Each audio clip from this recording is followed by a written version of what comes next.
నువ్వు 20 లక్షలు కట్నం తీసుకొని పెళ్లి చేసుకున్నావు, నిన్ను పరలోకం చేర్చుకుంటాడు యేసు ప్రభు? ఇంపాసిబుల్. తీసుకునే ప్రసక్తే లేదు. నెవర్.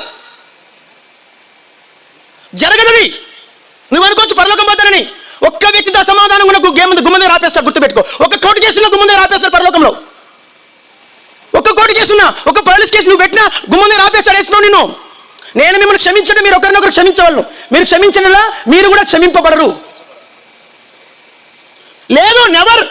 ఒట్టి పరలోకం మీటింగ్లు పెట్టారు కదా, డేరా కింద కూర్చుందాం, పోనీలో పోదాం, మీరు మాట్లాడిందాం అనుకున్నంత మాత్రాన పరలోకం పోవు. మీరు అనుకుంటారు రక్షణ ఉంటే చాలు పరలోకం పోతాం, హెబ్రోను సహవాసం కదా పరలోకం పోతాం, దర్శనం ఉంది పరలోకం పోతాం. నీ దర్శనము, నీ రక్షణ, నీ హెబ్రోను సహవాసము, నీ బ్రాండు గుమ్మం తెరవదు. నువ్వు సొసైటీలో ఉన్నా పోవు, ట్రస్ట్లో ఉన్నా పోవు. నువ్వు అనుకుంటున్నావు పోతానని, నువ్వు అనుకుంటున్నావు, గుమ్మం తెరవడు. మీరెవరో నేను ఎన్నడూ ఎరగను, తప్పు చెప్పకూడదు. మీరెవరో నేను అట్లా కాదు ప్రభా, గొలుసు ప్రార్థన చేసినా కదా ప్రభా, మరి 20 లక్షలు కట్నం తీసుకుంది. గొలుసు ప్రార్థన చేసినా కదా ప్రభా, నా కొడుకుని సేవకి ఇచ్చా కదా ప్రభా, కొడుకు సేవకి ఇచ్చి ఆడు కూడా కట్నం తీసుకున్నాను, కొడుకు సేవకుడికి ఇచ్చి కూడా బండి ఇప్పించుకున్నావు, పైసలు ఇప్పించుకున్నావు, పెళ్లి ఖర్చు ఉన్నావు.